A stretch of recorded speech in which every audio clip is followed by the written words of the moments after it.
Assalamualaikum warahmatullahi wabarakatuh. Waalaikumsalam. Alhamdulillah. Alhamdulillahilladzi ja'ala fis sama'i buruja wa ja'ala fiha siraja wa qamaran munira. Alhamdulillahilladzi arsala rasulahu bil huda wa dinil haqq liyudhhirahu 'ala dini kullih walau karihal musyrikun. Asyhadu an la ilaha illallah wahdahu la syarika lah wa asyhadu anna Muhammadan abduhu wa rasuluh. Allahumma salli ala Muhammad wa ala alihi wa ashabihi wa man tabi'ahu ila yaumiddin. Amma ba'du. Hadirin hadirat rahimakumullah, kita bersyukur kehadirat Allah SWT yang menjadikan gugusan bintang-bintang di langit. Dan yang menjadikan di langit itu pula matahari dan bulan. Dan Allah mengutus Rasulullah Muhammad SAW ke tengah-tengah umat manusia. Yatlu alaihim ayatihi, bacakan ayat-ayatnya. Wa yuzakkihi, kan kita semuanya. Wa yu'allimuhumul kitab wal hikmah, mengajarkan ilmu dari Alkitab dan hikmah. Wa in kanu min qablu lafi dhalalim mubin. Tanpa itu semua kita dalam kesesatan yang nyata. Insya Allah besok hari apa? Hari Jumat. Jumat. Tampaknya akhir bulan Sya'ban. Ya. Dalam tahun Islam itu pergantian harinya jam 6 sore waktu maghrib. Beda dengan tahun Masehi. Tahun Masehi pergantiannya itu jam 12 malam. Tapi untuk tahun Islam pergantiannya di waktu maghrib. Jadi insya Allah semoga kita sepakat semua kita masuk Ramadan Jumat malam waktu maghrib. Dan itu detik-detiknya, menit-menitnya penuh berkah, penuh keutamaan. Karena itu mari kita niatkan memasuki bulan Ramadan untuk berpuasa dengan sebaik-baiknya, melaksanakan perintah Allah, bahkan tidurmu saja bernilai ibadah. Sholat fardunya dilipatkan 70 kali lipat. Sholat sunnahnya disamakan dengan sholat fardu di bulan-bulan yang lain. Subhanallah. Memberikan buka puasa kepada orang yang berpuasa, mendapat pahala sejumlah orang yang diberi buka puasa. Selamatkanlah dirimu dari siksa api neraka, walaupun hanya dengan separuh biji korma atau seteguk air. Semoga bisa optimal, kita memasuki besok malam, insya Allah, malam pertama Ramadan. Amin, ya Rabbal Alamin. Amin. Ya Allah. Kita lanjutkan bab kajian kita Riyadhus Shalihin, masih dalam bab 51 tentang berharap kepada Allah Subhanahu wa taala. Hadis ke-16 saya ulang lagi, ini satu hadis dari Al-Bara' bin Azib radhiyallahu an, dari Nabi sallallahu alaihi wasallam, beliau bersabda, seorang muslim apabila ditanya di dalam kubur, maka ia bersaksi bahwa tidak ada Tuhan kecuali Allah dan Muhammad adalah utusan Allah. Hal ini sesuai dengan firman Allah Ta'ala yang artinya Allah akan menetapkan orang-orang yang beriman dengan ucapan yang baik di kala hidup di dunia maupun di akhirat. Hadis riwayat Bukhari dan Muslim. Jadi yusabbitullahu alladzina amanu bil qauli sabiti. Jadi Allah akan mengokohkan ucapannya seperti ucapannya waktu di dunia. Semoga kita nanti di alam kubur bisa menjawab, man rabbuka? Allahu rabbi. Wa man nabiyuka? Muhammad Rasul kami semuanya. Harus bisa jawab itu. Maka yusabbitullahu alladhina amanu bil qauli sabit, dengan yang kokoh. Rasulullah SAW menyatakan seperti itu. Lanjutnya hadis ke-17. Jadi dari kemarin banyak sekali keutamaan membaca dua kalimat syahadat ya. Yang membaca dua kalimat syahadat akan diharamkan masuk neraka dan dimasukkan ke dalam surga. Sekarang 17 dari Anas radhiyallahu anhu, dari Nabi Rasulullah SAW, beliau bersabda, sesungguhnya, perhatikan ini, kita bisa sama-sama kuliah, tapi kita mendapatkan sukses di dunia dan juga sukses di akhirat. Tapi orang kafir sama-sama kuliah bersama kita, dia hanya dapat dunia saja. Di akhiratnya tidak dapat. Karena kuliahnya tidak dilandasi dengan syahadat dan tidak dilandasi dengan keimanan kepada Allah dan Rasulullah Muhammad SAW. Sesungguhnya orang kafir itu apabila melakukan kebaikan, ia langsung diberi balasan yang ia rasakan di dunia. Sedangkan bagi orang mukmin, sesungguhnya Allah Ta'ala menyimpan kebaikan-kebaikannya untuk di akhirat. Dan ia dikaruniai rezeki di dunia karena ketaatannya. Dalam riwayat lain dikatakan Rasulullah SAW bersabda, sesungguhnya Allah tidak menganiaya kebaikan bagi orang mukmin. Ia diberi karunia di dunia karena kebaikannya, dan kebaikan itu masih dibalas lagi kelak di akhirat. Adapun orang kafir, ia mendapatkan karunia-Nya di dunia saja, karena kebaikan-kebaikan yang ia kerjakan tidak karena Allah Subhanahu wa Ta'ala. Hingga apabila ia pulang ke akhirat, maka ia tidak akan mendapat balasan apa-apa atas kebaikan yang ia kerjakan itu. Hadis riwayat Muslim. Jelas, sama-sama mahasiswa, sama-sama dosen. Ternyata kita sama-sama kerja di mana saja. Kita beriman, orang kafir tidak beriman. Ternyata di dunia kita dua-duanya dapat. Ya. Nanti mahasiswa-mahasiswa yang muslim di wisuda, yang tidak beriman juga di wisuda. Sama-sama dapat pekerjaan, dapat gaji dan sebagainya. Tapi di akhirat hanya yang beriman saja yang mendapat surga dari Allah Subhanahu wa Ta'ala. Makanya iman itu menjadi sangat penting dan kita berharap dengan syahadat dan landasan Al-Quran dan Sunnah menjadi pedoman kita dalam kuliah, dalam bekerja akan menjadi balasan di dunia dan di akhirat. Hadis ke-18 dari Jabir radhiyallahu anhu, ia berkata Rasulullah SAW bersabda, perumpamaan sholat 5 waktu bagaikan sungai yang penuh dengan air mengalir di hadapan pintu salah seorang di antara kalian. Dan ia mandi 5 kali setiap hari dari sungai itu. Hadis riwayat Muslim. Jadi orang yang sholat 5 waktu seperti orang yang mandi 5 kali. Bersih dari dosa. Berwudu nanti juga ada hadisnya. Bagaimana Allah mengampuni dosa-dosa kita yang dilakukan oleh tangan kita, oleh mulut kita, oleh kaki kita. Semuanya lepas bersama aliran air ketika kita sedang berwudu. Selanjutnya hadis ke-19 dari Ibnu Abbas radhiyallahu anhu, ia berkata, aku mendengar Rasulullah SAW bersabda, seorang muslim yang meninggal dunia, kemudian jenazahnya disolatkan oleh 40 orang yang tidak mempersekutukan Allah. Maka Allah menerima syafaat dan doa mereka terhadap orang yang meninggal dunia itu. Jadi kalau ada orang meninggal, disolatkan oleh 40 orang yang bersyahadat dan tidak menyekutukan Allah sama sekali. Maka Allah nyatakan di sini, syafaat dan doanya diterima oleh Allah untuk mayat itu. Semoga nanti ketika kita meninggal, disolati oleh sahabat-sahabat kita yang beriman dan bertakwa kepada Allah Subhanahu wa Ta'ala. Dan kita juga ketika sahabat kita meninggal, yang telah melaksanakan kewajiban dan sunnah dari Allah dan Rasulnya untuk takziah, untuk mengkafani, menyolati. Dan itu pahalanya sangat besar. Jadi seperti itu.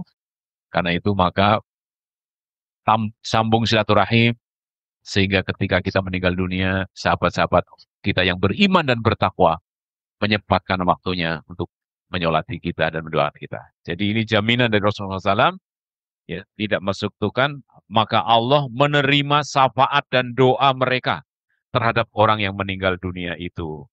Jadi ketika mengatakan Allah maghfirlaha atau Allah maghfirlahu warhamhu wa'afihi wa'fu anhu, dikabulkan oleh Allah. 40 orang. Minimal 40 orang yang menyolati. Selanjutnya hadis ke-20 Dari Ibnu Mas'ud radhiyallahu anhu, ia berkata, kami bersama-sama Rasulullah SAW di dalam suatu majelis yang berbentuk lingkaran, ya, berjumlah kurang lebih 40 orang. Kemudian beliau bertanya, apakah kalian suka seandainya kalian merupakan seperempat penghuni surga? Kami menjawab, ya suka. Beliau bertanya lagi, apakah kalian suka jika kalian merupakan sepertiga penghuni surga? Kami menjawab, ya suka. Beliau bersabda lagi, demi zat yang jiwa Muhammad berada dalam genggamannya, aku berharap semoga kalian merupakan setengah dari penghuni surga. Dan surga itu hanya akan dimasuki oleh orang-orang Islam. Ya. Kalian di tengah-tengah orang musyrik itu bagaikan rambut putih pada kulit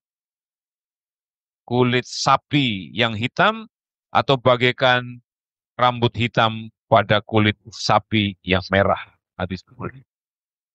Jadi saking banyaknya orang munafik, saking banyaknya orang kafir, digambarkan orang-orang yang beriman itu seperti rambut putih dari bulu sapi yang hitam, atau sebaliknya bulu merah dari sapi yang putih. Dan itu akan menempati surga, menempati separuh surga orang Islam. Rasulullah bersabda demikian. Karena itu maka status keislaman itu menjadi sangat penting. Jangan samakan kita dengan orang munafik. Jangan samakan orang kafir. Beda sekali.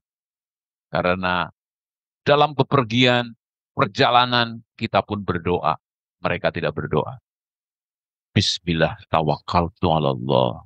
La haula wa la quwata illa billah. Hanya kepadamu ya Allah aku tawakal. Tidak ada keselamatan, tidak ada musibah kecuali sepengetahuan engkau. Luar biasa orang beriman bertakwa itu.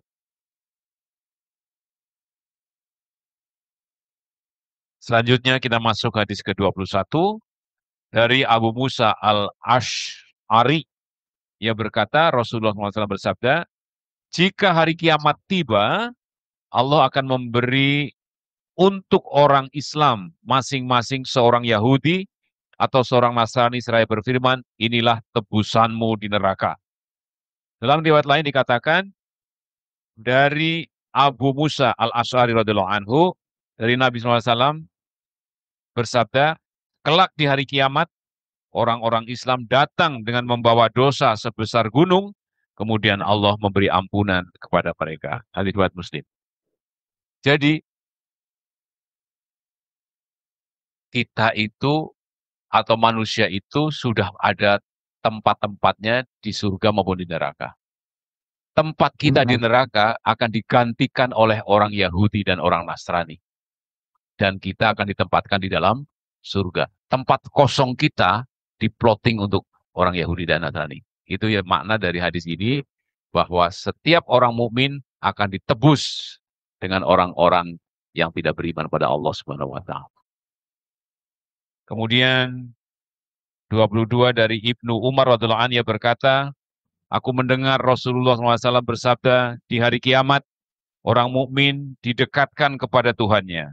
Jadi kita nanti akan dipanggil oleh Allah SWT satu-satu ini. Bukan berjamaah, satu-satu. Tuhannya kemudian memberikan perlindungan kepadanya dan bertanya, tahukah kamu dosa ini? Orang mukmin itu menjawab, wahai Tuhanku, aku tahu. Tuhan berfirman, sesungguhnya aku telah menutupi dosamu di dunia. Dan sekarang aku ampuni dosa-dosamu. Kemudian diberikan kepadanya catatan amal kebaikannya. Hadis riwayat Bukhari dan Muslim. Jadi di padang mahsyar nanti akan ada mahfiratum mirrobikum. Ampunan dari Allah Subhanahu wa taala. Dan bulan Ramadan salah satu bulan maghfirah, bulan ampunan. Wasari'u ila maghfirati min rabbikum wa jannatin arduha samawati wal ardu uiddat lil muttaqin. Dua hal yang senantiasa Allah beritakan kepada kita untuk disegerakan dan diperlombakan, yaitu gapai ampunan Allah. Gape surga yang luasnya seluas langit dan bumi. Bukan untuk orang yang bertakwa. Semoga kita semuanya menjadi orang-orang yang bertakwa. Amin. Ya Rabbal Alamin. Amin. Jadi akan diberi ampunan, nanti diperlihatkan kitab kita, catatan kita, yang ini diampuni, dan ini kitabmu. Sudah tidak ada. Karena itu orang yang beriman dan mau bertobat, yukaffir anhu sayyiati. Subhanallah. Tidak ada rapot merahnya lagi. Dihapus semuanya. Selama kita mau bertobat pada Allah SWT. 23 dari Ibnu Mas'ud radhiyallahu anhu, ia berkata, ada seorang laki-laki mencium seorang wanita. Kemudian ia menghadap kepada Nabi SAW dan menceritakan kepada beliau tentang apa yang telah dia kerjakan. Kemudian turunlah firman Allah Ta'ala. Dan dirikanlah sholat itu pada kedua tepi siang, pagi dan petang. Dan pada sebagian permulaan malam. Sesungguhnya perbuatan-perbuatan yang baik itu menghapuskan dosa perbuatan-perbuatan yang buruk. Orang itu bertanya, wahai Rasulullah, apakah ini hanya untukku? Beliau menjawab, untuk semua umatku. Hadis riwayat Bukhari dan Muslim. Jadi, perbuatan baik, salah satunya sholat, itu menghapus amal-amal buruk yang telah lalu. Ini janji Allah dan Rasul-Nya, baik dalam Al-Quran maupun di dalam hadis-hadis Rasulullah Muhammad SAW. Bahkan yang sering saya sampaikan dalam surat Az-Zumar 53, sebesar apa dosa seseorang, asal sebelum matinya dia mau bertobat, akan diampuni oleh Allah Subhanahu wa Ta'ala. Tapi ternyata tidak mudah mengajak orang kafir untuk bertobat, mau mengikuti agama Islam tidak mudah. Apalagi sudah sombong, bangga diri, ya, merasa benar, tidak mau berpikir, tidak mau open mind. Apa sih itu Islam? Apa sih Al-Quran? Sangat sulit untuk mendapatkan itu ternyata. Padahal pintu taubat dibuka. Kemudian kita masuk hadis ke-24 dari Anas radhiyallahu anhu, ia berkata, ada seorang datang kepada Nabi SAW dan berkata, wahai Rasulullah, aku telah berbuat sesuatu yang harus dikenakan hukuman. Maka laksanakanlah hukuman itu kepadaku, ya Rasulullah. Kemudian tibalah waktu sholat. Maka ia sholat bersama-sama beliau. Setelah selesai ia berkata lagi, wahai Rasulullah, sesungguhnya aku telah berbuat sesuatu yang harus dikenakan hukuman. Maka laksanakanlah hukuman itu kepadaku. Sesuai dengan ketentuan Allah Subhanahu wa Ta'ala. Beliau bersabda, bukankah kamu tadi sholat bersama-sama kami? Ia menjawab, iya. Beliau bersabda, dosamu telah diampuni. Hadis riwayat Bukhari dan Muslim. Jadi tidak usah takut ketika negara tidak menghukum perbuatan kita karena melanggar aturannya. Yang utama, tebus dengan amal-amal kebaikan. Insya Allah, seperti Rasulullah sabdakan, dosamu telah diampuni. Perbuatan yang dikerjakan orang tersebut tidaklah termasuk perbuatan yang harus dikenakan hukuman berat seperti berbuat zina dan meminum khamr. Jadi, orang yang berbuat zina, yang merajam itu bukan dirinya. Yang merajam siapa? Negara. Ketika negara tidak menghukum, ya itu negara yang bersalah. Tetapi Allah membuka peluang untuk dibersihkan dari dosa dengan sholat, dengan amal kebaikan. Ternyata amal kebaikan itu menghapus dosa-dosa yang telah lalu, termasuk dosa berzina. 25.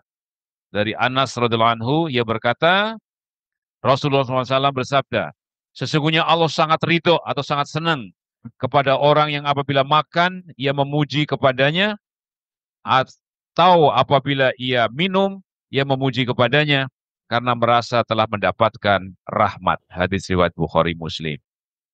Jadi Allah itu sangat senang ketika kita akan makan membaca bismillah, ketika selesai membaca alhamdulillah, ketika memakan makanan yang lezat-lezat di sela-sela makan, alhamdulillah ya Allah ya Rahman ya Rahim.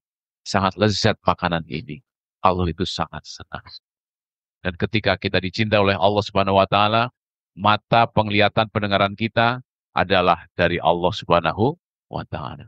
Karena itu orang-orang yang soleh doanya dikabulkan Allah Subhanahu wa taala. Selanjutnya, hadis ke-26 dari Abu Musa radhiyallahu anhu, dari Nabi SAW, beliau bersabda, sesungguhnya Allah Ta'ala membentangkan tangannya pada waktu malam untuk menerima taubat orang yang berdosa pada waktu siang. Dan ia membentangkan tangannya pada waktu siang untuk menerima taubat orang yang berbuat dosa pada waktu malam sampai matahari terbit dan dari barat. Hadis riwayat, yaitu hari kiamat, hadis riwayat Muslim. Jadi Allah membuka pintu taubat pada siang dan malam. Apalagi di bulan Ramadan. Subhanallah. Bulan maghfirah. Jadi sangat ditunggu taubat-taubat kita semuanya oleh Allah SWT. Sekarang kita masuk ke hadis yang ke-27. Ini sangat panjang hadisnya, tetapi harus saya bacakan supaya kita semuanya pernah mendengar. Jangan sampai tidak pernah mendengar. Dari Abu Najih Amr bin Abash As-Sulaimi radhiyallahu anhu, ia berkata, pada zaman jahiliyah aku menduga bahwa semua manusia itu berada dalam kebenaran serta semua manusia itu menyembah berhala.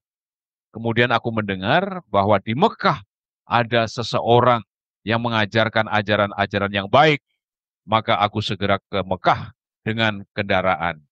Di masa itu Rasulullah SAW masih sembunyi-sembunyi dan dianiaya oleh kaumnya. Aku merasa iba.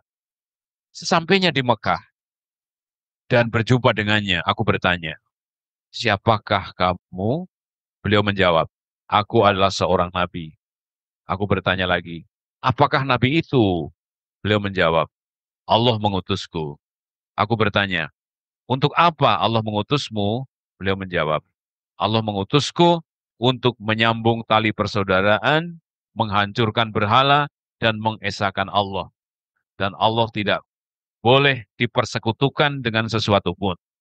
Aku bertanya, siapakah yang mengikuti kamu di dalam ajaran seperti ini? Beliau menjawab, orang merdeka dan hamba sahaya. Pada waktu itu, orang yang telah mengikuti diantaranya adalah Abu Bakar Siddiq dan Bilal radhiyallahu anhu. Aku berkata, sesungguhnya aku akan mengikuti kamu. Beliau menjawab, sesungguhnya sekarang kamu belum bisa mengikuti ajaran ini. Bukankah kamu tahu keadaanku dan keadaan orang-orang di sekelilingku? Subhanallah. Di Rasulullah belum membolehkan karena banyak sekali penyiksaan dan permusuhan. Ya. Sekelilingku. Kembalilah kepada keluargamu. Nanti apabila kamu mendengar kami telah mendapatkan kemenangan, maka datanglah kepadaku. Kemudian Amr kembali kepada keluarganya. Ketika Rasulullah SAW hijrah ke Madinah, aku masih tetap mencari-cari kabar kepada keluargaku. Sehingga datanglah sekelompok penduduk Madinah dan aku bertanya, bagaimana berita seseorang yang baru datang di Madinah itu? Mereka menjawab, orang-orang Madinah menyambut kedatangannya, sedangkan kaumnya bermaksud untuk membunuhnya. Namun mereka tidak mampu. Kemudian aku pergi ke Madinah dan menemui beliau dan bertanya, wahai Rasulullah, apakah engkau masih mengingat aku? Dia menjawab, ya, kamu adalah orang yang pernah menemuiku di Mekah. Amr berkata, wahai Rasulullah, beritahukanlah kepadaku tentang apa saja yang diajarkan Allah kepada kamu, dan aku belum mengetahuinya. Beritahukanlah kepadaku tentang sholat. Beliau bersabda, sholat subuhlah kamu. Kemudian berhentilah sampai matahari terbit setinggi tombak. Karena ketika matahari itu terbit, seolah-olah ia terbit di antara dua tanduk setan. Dan pada saat itu orang-orang kafir sujud kepada matahari. Kemudian sholatlah sekehendak hatimu. Karena sesungguhnya sholat itu disaksikan akan dihadiri oleh malaikat. Sehingga matahari itu hampir tergelincir, yaitu sebelum tergelincir kira-kira sepanjang tombak. Kemudian berhentilah dari sholat karena waktu itu neraka jahanam sedang dinyalakan. Apabila matahari telah tergelincir, Sholatlah, karena sholat itu disaksikan dan dihadiri oleh malaikat, sehingga kamu mengerjakan sholat asar. Lalu berhentilah, sholat sampai matahari terbenam, karena pada waktu matahari terbenam itu, seolah-olah ia terbenam di antara kedua tanduk setan, dan pada waktu itu juga orang-orang kafir sujud kepada matahari. Amr berkata, aku berkata, wahai Rasulullah, beritahukanlah kepadaku tentang wudhu. Nabi bersabda, apabila seseorang di antara kamu mengerjakan wudhu, berkumurlah dan memasukkan air ke dalam hidung, serta semburkanlah lagi keluar, maka berjatuhanlah dosa-dosa dari muka, mulut, dan hidungnya. Apabila ia membasuh muka sebagaimana yang diperintahkan oleh Allah, maka berjatuhanlah dosa-dosa mukanya melalui ujung dagunya bersama-sama dengan air. Apabila ia membasuh kedua tangannya sampai siku, maka berjatuhanlah dosa-dosa kedua tangannya melalui ujung jari-jarinya bersama-sama dengan air. Apabila ia mengusap kepala, maka berjatuhanlah dosa-dosa kepadanya melalui ujung rambutnya bersama-sama dengan air. Apabila membasuh kedua kakinya sampai mata kaki, maka berjatuhanlah dosa-dosa kedua kakinya melalui ujung jari-jari kakinya bersama dengan air. Kemudian apabila ia berdiri untuk mengerjakan sholat, di mana ia memuji, menyanjung, dan mengagungkan Allah dengan bacaan-bacaan yang telah ditentukan, serta membersihkan hatinya hanya ditujukan kepada Allah Ta'ala saja, maka hilanglah semua dosanya, bagaikan keadaannya ketika ia dilahirkan oleh ibunya. Subhanallah. Jadi wudhu yang sempurna, sholat yang sempurna, menghapus dosa-dosa, dan kita kembali suci, bersih seperti bayi yang baru lahir. Ini hadis yang panjang, tapi penting, pernah didengar oleh antum semuanya. Ya. Ketika Amr bin Abasyah menceritakan hadis ini kepada Abu Umamah, dia menegurnya, hai Amr, perhatikanlah, apa yang kamu ucapkan? Apakah mungkin seseorang itu diberi ampunan sebesar itu hanya dengan mengerjakan serangkaian amalan saja? Amr menjawab, wahai Abu Umamah, usiaku sudah lanjut, tulangku sudah rapuh, dan ajalku hampir tiba. Maka buat apa aku mendustakan Allah Ta'ala? Andaikan aku hanya mendengar 1 kali, 2 kali, 3 kali, 4 kali, 5 kali, 6 kali, dan 7 kali saja dari Rasulullah SAW, aku pasti tidak akan menceritakan hal ini selama-lamanya. Namun aku mendengarnya lebih dari itu. Tentang wudhu, tentang sholat, dan tentang mengampuni dosa-dosanya, menghapus dosa tangan, mengalir bersama air yang jatuh dari ujung jari, menghapus dosa wajah lewat air yang mengalir dari dagunya, menghapus dosa kaki, mengalir bersama air di ujung-ujung jari kaki. Ucapkan dengan baik ketika sedang wudhu, ingat hadis ini. Karena itu sempurnakanlah ketika mengerjakan wudhu dengan sebaik-baiknya. Jangan cepat-cepatan, pelan-pelan sesuai dengan arahan Allah dan Rasulnya. Hadirin hadirat rahimakumullah, kita masuk hadis ke-26. Dari Abi Musa al-As'ari radhiyallahu anhu, dari Nabi SAW bersabda, apabila Allah Ta'ala berkehendak menurunkan rahmat kepada suatu umat, dan apabila Allah berkehendak menghendaki kebinasaan suatu umat, maka Allah wafatkan nabinya sebelum umat itu binasa, di mana nabi itu dijadikan perintis jalan dan simpanan bagi umat. Maka disiksanya umat itu waktu nabinya masih hidup, supaya nabi itu melihat dan merasa lega atas kebinasaannya umatnya itu, dikarenakan mendustakan dan mendurhakai perintahnya. Hadirin muslim. Jadi banyak sekali nabi-nabi yang diperlihatkan umatnya yang melanggar aturannya disiksa di hadapan mereka. Ya. Nabi Nuh alaihissalam kaumnya di depan Nabi Nuh alaihissalam. Nabi Nuh naik ke atas kapal dan menyaksikan bagaimana yang melanggar Nabi Nuh ditenggelamkan dengan air banjir. Nabi Musa menyeberang, melihat Fir'aun bagaimana ditenggelamkan bersama pengikutnya dalam laut. Seperti itu.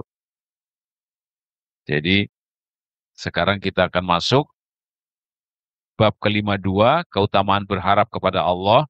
Kalau tadi berharap kepada Allah, sekarang keutamaannya. Keutamaannya. Hadis pertama dari Abu Hurairah radhiyallahu anhu, dari Nabi SAW, beliau bersabda, Allah Azza wa Jalla berfirman, aku menurut sangkaan hambaku, dan aku senantiasa bersamanya selama ia mengingat aku. Jadi Allah akan menyertai kita ketika kita berzikir pada Allah. Fadkuruni azkurkum washkuruli wala takfurun. Ingatlah aku akan ingat kamu. Subhanallah. Jadi sebenarnya siapa yang paling mencintai? Bukan manusia. Yang paling mencintai kita ya Allah Subhanahu wa taala. Jadi fadkuruni azkurkum washkuruli wala takfurun. Bersyukurlah kepadaku dan jangan kufur padanya. Jadi Allah berfirman, aku menurut sangkaan hambaku dan aku senantiasa bersamanya selama ia mengingat aku. Demi Allah, Allah lebih senang, nah ini menerima taubat hambanya, melebihi senangnya seseorang di antara kalian yang menemukan kembali barangnya yang telah hilang di tengah padang pasir. Barang siapa mendekat kepadaku sejengkal, maka aku mendekat kepadanya sehasta. Dan siapa saja yang mendekat kepadaku sehasta, maka aku akan mendekat kepadanya sedepa. Dan bila ia datang kepadaku dengan berjalan, maka aku datang kepadanya dengan berlari. Hadis riwayat Bukhari dan Muslim. Kegundahan, kesedihan, tidak ada penyelesaiannya kecuali taubat pada Allah. Tidak ada cara lain. Apapun. Makanya qad aflaha man zakaha wa qad khaba man dassaha. Beruntunglah orang yang mensucikan diri. Rugilah orang yang terus mengotori diri. Karena begitu mensucikan diri, Allah akan bersama kita dan Allah akan memberikan kesenangan kepada kita semuanya. Subhanallah. Jadi orang-orang yang beriman itu wala khaufun alaihim walahum yahzanun, tidak pernah khawatir dan tidak pernah sedih. Senantiasa bergembira, baik yang masih muda maupun yang sudah tua. Yang sudah tua saja bergembira, apalagi yang masih muda. Yang tua sebentar lagi akan meninggal dunia dan akan disambut oleh para malaikat untuk diperlihatkan surga. Dan nanti di padang mahsyar akan dihisap bersama Rasulullah SAW dan orang-orang yang soleh. Optimis itu semua. Jadi nggak usah sedih. Yang kedua, dari Jabir bin Abdullah radhiyallahu anhu, ia berkata, aku mendengar Nabi SAW bersabda sebelum 3 hari kemudian beliau meninggal. Jadi ini sabda Rasulullah 3 hari sebelum meninggal. Perhatikan kalimatnya. Apa yang penting? Jangan sekali-kali salah seorang di antara kamu mati kecuali ia berbaik sangka kepada Allah Azza wa Jalla. Hadis riwayat Muslim. Ini keutamaan berprasangka baik. Jangan sampai tidak berprasangka baik. Apalagi tadi menyepelekan. Apa mungkin orang diampuni dosanya hanya karena wudhu dan sholat? Amalan begitu-begitu saja. Ternyata Amr mengatakan, aku mendengarnya, kalau cuma 1, 2, 3 kali, mungkin aku gak akan menyampaikan. Tapi aku melihat lebih dari itu. Rasulullah mengatakan itu semuanya. Hadis terakhir, hadis ketiga dari keutamaan berharap pada Allah. Dari Anas radhiyallahu anhu, ia berkata, aku mendengar Rasulullah SAW bersabda, Allah Ta'ala berfirman, hai anak Adam, selama kamu berdoa dan berharap kepadaku, pasti aku ampuni dosa yang telah kamu perbuat. Dan aku tidak peduli berapapun banyaknya. Hai anak Adam, andaikan dosa-dosamu bagaikan awan di langit, kemudian kamu memohon ampun kepadaku, pasti aku mengampunimu. Hai anak Adam, sesungguhnya andaikan kamu datang kepadaku dengan membawa dosa seisi bumi, kemudian kamu menghadapku, sedangkan kamu tidak mempersekutukan aku, maka aku akan mengampuni dosa yang sebanyaknya seisi bumi itu. Hadis riwayat Tirmidzi. Subhanallah. Allah Ghafurur Rahim. Jadi nanti kalau di akhirat sampai masuk neraka, hanya orang-orang yang sangat keterlaluan. Al-Quran membuka pintu tobat. Qul ya ibadiyalladzina asrafu ala anfusihim la taqnatu mir rahmatillah. Innallaha yaghfiru dzunuban jami'a. Innahu huwal ghafurur rahim. Wahai orang-orang, wahai hamba-hamba yang melampaui batas, katakanlah jangan berputus asa dari rahmatku, kata Allah SWT. Aku mengampuni dosa semuanya, jami'an, misal, semuanya. Sesungguhnya aku Ghafurur Rahim, Maha Pengampun lagi Maha. Ditambah hadis ini sangat jelas, ternyata Rasulullah menyatakan sebesar bumi dosa saja, mau menghadap Allah sebelum matinya, Allah akan ampuni. Jadi sangat keterlaluan kalau sampai tidak mendapat ampunan Allah. Demikian yang dapat saya sampaikan. Jadi kita sampai bab 52 keutamaan berharap kepada Allah. Insya Allah berikutnya adalah memadukan takut dan harap kepada Allah SWT. Bab 53. Assalamualaikum warahmatullahi wabarakatuh. Waalaikumsalam warahmatullahi wabarakatuh. Masya Allah. Syukron jazakallah khair kasiron kepada Ustadz atas penyampaian materinya yang luar biasa ini. Baik, selanjutnya kami akan membuka sesi tanya jawab kepada teman-teman semua. Bagi yang ingin bertanya, kami persilakan. Silakan. Jangan bersedih bagi orang Islam. Jangan buntu menghadapi masalah. Silakan.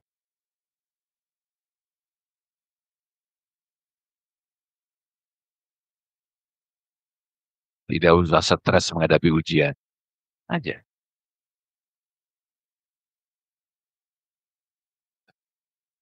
Silakan. Masih banyak waktunya tuh. Bukannya nggak bisa diajukan. Itu saya ingin bertanya Iya, Ustadz. silakan. Kan dalam riwayat tadi kita apabila mendekat sejengkal itu Allah mendekat Debat. sehasta gitu. Ya. Nah, sementara riwayat yang lain itu ada kalau Allah itu lebih dekat dari urat nadi gitu. Ya. Jadi itu gimana Ustadz? Ya. Oke. Jadi mendekat di sini, mendekat dalam arti Allah lebih dekat dari urat nadi kamu. Itu adalah Allah menguasai kita semuanya. Bukan posisi Allah ada di mana, kita ada di mana. Ya. Tapi kalau mendekat yang dalam hadis-hadis tadi, itu adalah dalam arti kedekatan hati kita kepada Allah Subhanahu wa Ta'ala. Ketika kita cinta pada Allah, cinta ibadah, cinta sholat, ternyata Allah itu akan mendatangi kita dengan apa itu karunia, ketenangan hati, tentram, bahagia, begitu Mas. Beda banget antara orang yang sedang gundah dan gelisah dengan orang yang dekat dengan Allah Subhanahu wa Ta'ala. Habis sholat, ketemu senyum. Ada orang yang tidak berwudu, tidak sholat, segala macam.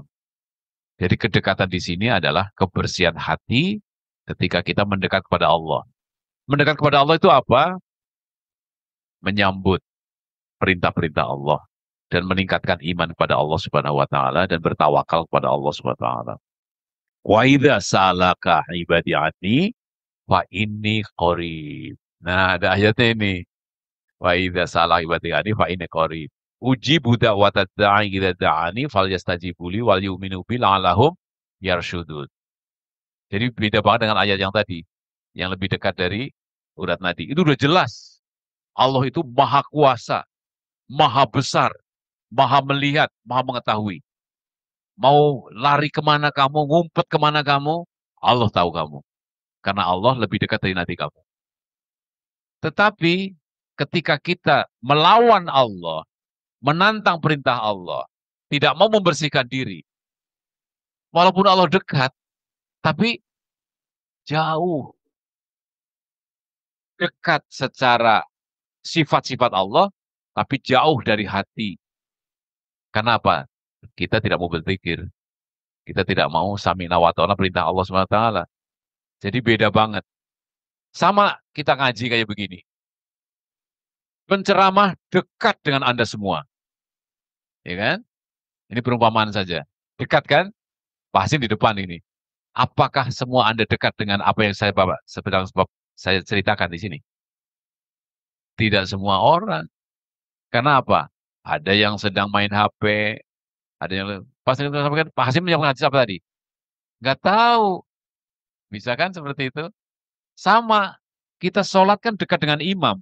Apakah semua orang pas selesai ditanya, tadi rakaat pertama baca surat apa ya? Apa ya tadi ya? Tapi ada orang yang khusyuk. Berarti khusyuk itu dekat dengan imam baik secara lahir maupun batin. Allah itu dekat secara lahir, tetapi belum tentu dekat dengan hati kita. Karena itu mendekatlah kepada Allah, Allah akan mendekat pada kamu. Kalau kita mau bertobat, mau melaksanakan perintah Allah, yang sederhana-sederhana saja, Allah akan mendekat dengan memberikan ketenangan hati. Wa idza sa'alaka ibadi wa inna qarib ujibu da'wata da'i idza da'ani falyastajibu li wal yu'minu bi la'allahum yarsudud. Apalagi yang terkait dengan ini bahwa ala bidzikrillah tatmainul qulub. Ingatlah hanya dengan mengingat Allah hati menjadi tentram. Jadi dekat dalam arti yang ini, yang sejengkal dan sebagainya ketika kita mengingat Allah.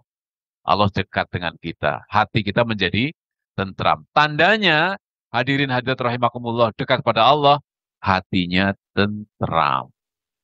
Demikian.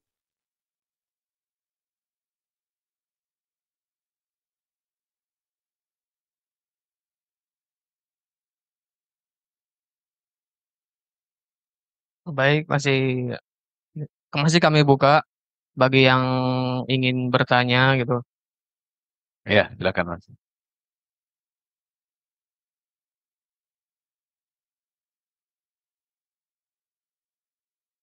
Oke, Bismillahirrahmanirrahim. Assalamualaikum warahmatullahi wabarakatuh. Waalaikumsalam warahmatullahi wabarakatuh. Oke, sebelumnya terima kasih Ustadz atas kesempatan waktu yang dipersilahkan. Oke, sebelumnya izin bertanya Ustadz. Mungkin saya itu ingin bertanya terkait tentang ini. Di tengah era gempuran media sosial yang semakin cepat dan dunia itu yang semakin lebih digital itu, mungkin saya ingin bertanya terkait dengan kita di media sosial itu, kita kan suka ngebandingin diri kita dengan orang lain. Mungkin karena faktor eee, informasi itu semakin cepat tersebarkan, jadi kita itu dengan mudahnya kita itu bisa melihat konten-konten orang lain, sehingga kita itu suka kadang kala kita itu suka membandingkan diri kita dengan orang lain. Nah, mungkin pertanyaannya itu, eee, bagaimana cara kita itu agar tetap fokus dan tetap percaya terhadap Allah Subhanahu wa taala agar kita itu merasa tidak tertinggal, mungkin seperti itu, Ustaz. Assalamualaikum warahmatullahi wabarakatuh. Waalaikumsalam warahmatullahi wabarakatuh. Ya, wala tahinu wala tahzanu wa antumul a'launa in kuntum mu'minin. Ini surat Ali Imran 139. Jangan merasa hina, jangan merasa rendah diri, wala tahinu wala tahzanu, jangan merasa sedih. Wa antumul a'launa in kuntum mu'minin. Kamulah orang yang memiliki derajat tertinggi jika kamu orang beriman. Jadi dengan media sosial yang ada, kebanyakan orang terpukau dengan kehebatan orang-orang kafir. Makanya dengan membaca ini semua tadi kan, saya sudah sampaikan, sama-sama kuliah, sama-sama jadi dosen, ya, sama-sama dapat gaji di dunia, tapi di akhirat orang kafir tidak mendapat gaji. Sama-sama membuat konten, silahkan aja membuat konten, tapi konten kita kan harus konten yang baik. Bisa saja konten-konten yang menyangkut usaha-usaha untuk teknologi dan sebagainya. Kita bisa mendapatkan sesuatu dari membuat konten tersebut. Orang kafir juga sama. Tapi ketika kita mengupload konten yang sama dengan punya orang kafir tadi, Di dunia kita mendapatkan imbalan, di akhirat dapat imbalan lagi dari Allah Subhanahu wa taala. Jadi tidak usah silau dengan sikap tingkah laku orang kafir. Mondar-mandirnya orang kafir itu barang sebentar. Tadi yang dibaca oleh Qori, kan? Yang itu kaidah pamahilhum kafirina ruwaida. Beri barang sebentar orang kafir. Nanti Allah akan siksa setelah itu. Jadi kasihan orang yang bisa menguasai teknologi, punya konten yang sangat bagus, tapi tidak dilandasi oleh iman dan takwa kepada Allah Subhanahu wa taala. Kasihan. Nah, kita adalah orang yang membuat konten yang bagus juga tidak kalah dengan mereka, tetapi kita di dunia hasanah, akhirati hasanah waqina adzabannar. Jadi intinya yang saya sampaikan kepada pemuda-pemudi muslim, silahkan berkarya. Baik media dakwah, media penyebaran ilmu dan teknologi, itu semuanya jadi pahala ketika kita landasi dengan iman dan takwa. Itu bedanya. Gitu Mas. Jadi gimana supaya kita tidak silau? Tadi, baca Al-Quran, baca hadis. Oh, ternyata semaju apa luar negeri atau orang-orang asing ketika tidak beriman kepada Allah dan Rasul-Nya, dia hanya bisa menikmati dunia barang sebentar. Tapi di akhirat, wala ta'amun ila min hislin layak kuluhu ilal khoti'un.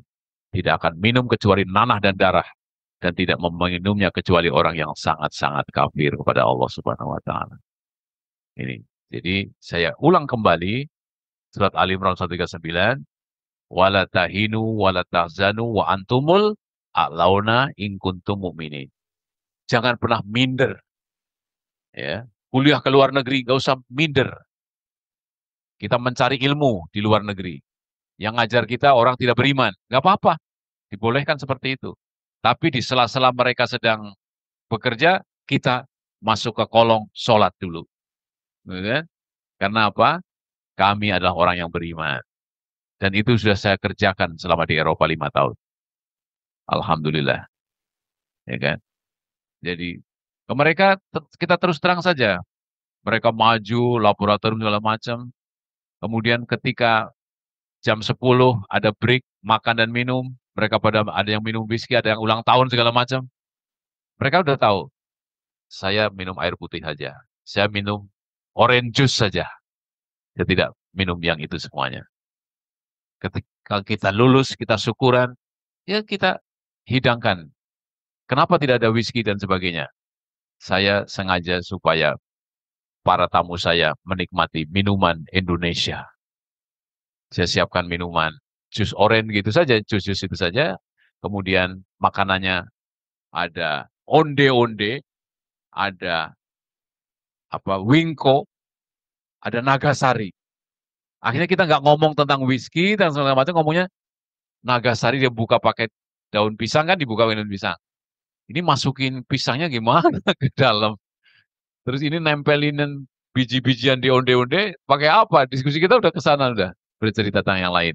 Nggak mengupas apa lagi. Jadi, di mana saja kita berada, amalkan. Jangan merasa hina.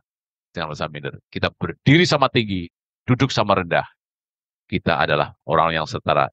Tapi, inna akramakum indallahi atqakum.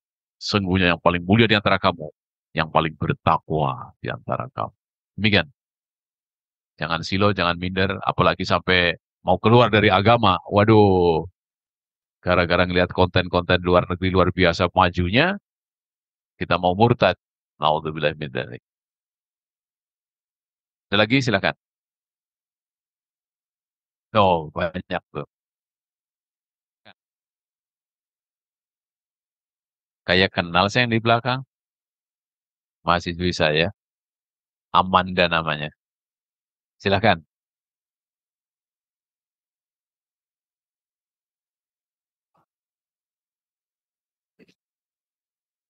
Itu dioper itu mic-nya. Nah, kasihkan ke Amanda.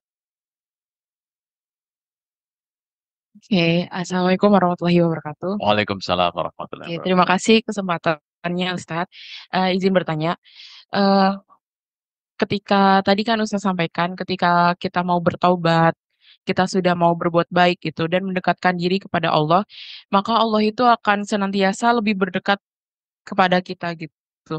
Tetapi, ketika itu, kita mencoba untuk bertobat dan ternyata kita tuh, melenceng lagi gitu.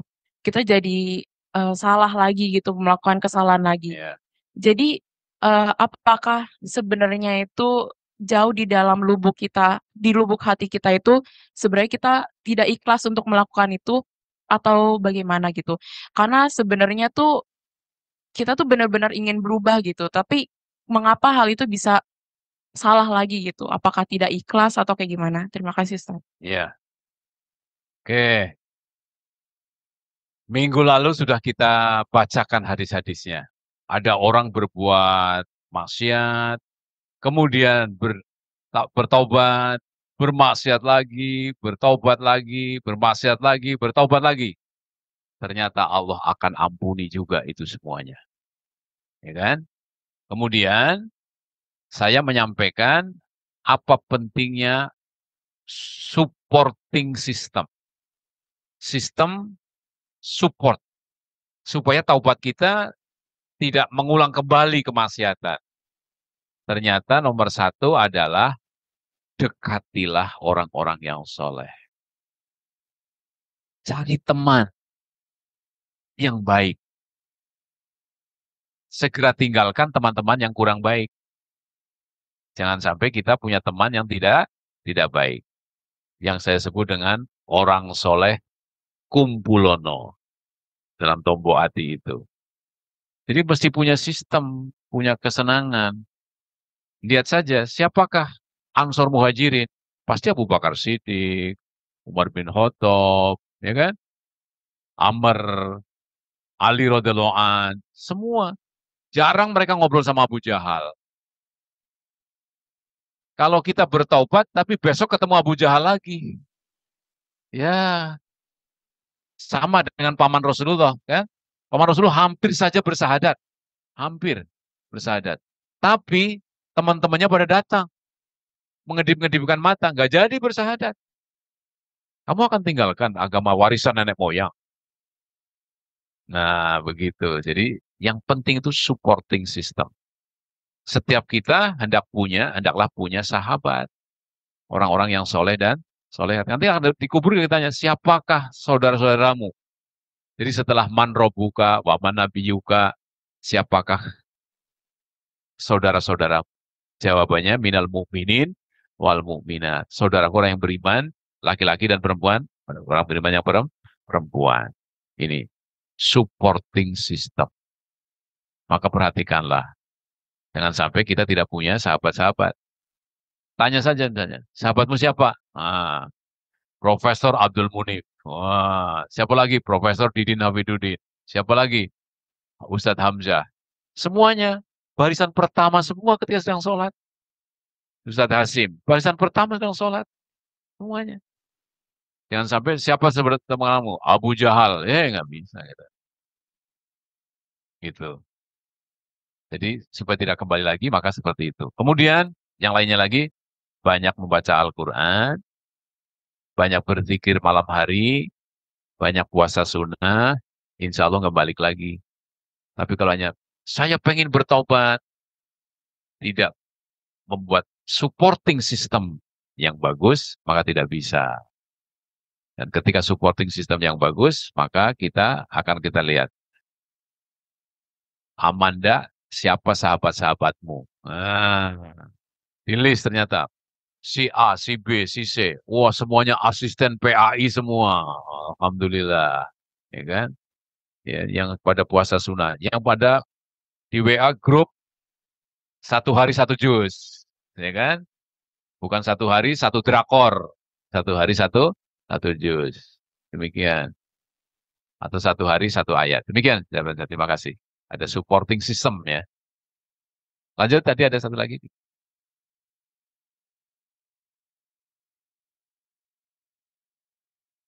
Baik, karena Satu lagi. Bismillahirrahmanirrahim. Assalamualaikum warahmatullahi wabarakatuh. Waalaikumsalam warahmatullahi Sebelumnya izin Ustadz, mohon maaf. Pertanyaan ini mungkin di luar konteks materi hari ini, Ya, tapi masih berkaitan dengan keimanan seorang muslim. ya. Ada teman yang curhat, Kak, keberadaan Allah itu ada nggak sih gitu? Dan saya coba buat berusaha menjawab, tentunya ada dengan bukti-bukti yang telah disebutkan adanya Al-Quran, adanya Nabi, dan sebagainya. Namun, jawaban saya masih kurang meyakinkan teman saya tersebut, Ustadz. Bagaimana cara saya buat meyakinkan kembali teman saya terkait keberadaan Allah yang memang itu berada dekat di kita dan namun tidak menyinggung teman saya gitu, Ustadz. Iya, Karena teman saya kalau dilihat dari raut mukanya ketika saya menjelaskan dan menerangkan, masih ada keraguan di dalam hati teman saya gitu, Ustadz. iya. Terus satu lagi Ustadz, ada teman juga yang tanya, sebenarnya Allah tuh mengizinkan iblis untuk menggoda Nabi Adam dan keturunannya itu apa alasannya gitu? Kenapa Allah langsung mengizinkan iblis untuk menggoda Nabi Adam gitu, Ustadz? Syukran jazakallah, Ustadz. Ya, luar biasa pertanyaannya ya. Jadi Allah itu yang seperti dibaca tadi suaranya. Nah.